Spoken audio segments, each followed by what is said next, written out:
ایک دن حضور سید عالم صلی اللہ علیہ وسلم نے نا حضرت فاطمہ الزہرا سے فرمایا رات میں تمہارے گھر میں آ کے قیام کروں گا.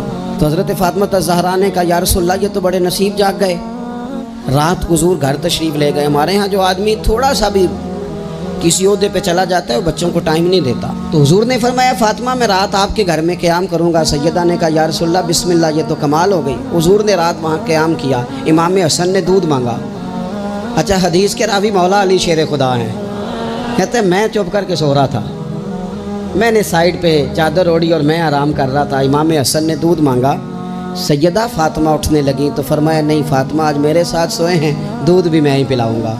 حضور اٹھے, بکری کا دودھ دھویا, پھر اسے برتن میں ڈالا. ابھی حضور امام حسن کو دینے لگے تھے کہ امام حسین نے بھی مانگ لیا.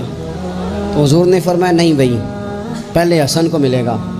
تو حضرت فاطمہ رضی اللہ تعالیٰ عنہ عرض کرنے لگی یا رسول اللہ لگتا ہے حسن سے زیادہ پیار ہے. فرمایا نہیں فاطمہ پیارے دونوں ہی بڑے ہیں پر مانگا پہلے حسن نے ہے نا, مانگا پہلے حسن میں. پھر حضور فرمانے لگے, حضرت علی فرماتے کہتے ہیں حضور فرمانے لگے فاطمہ تو بھی میں بھی حسن بھی حسین بھی, اور یہ جو سو رہا ہے, کہتے میں تو چادر اوڑھی ہوئی تھی نا.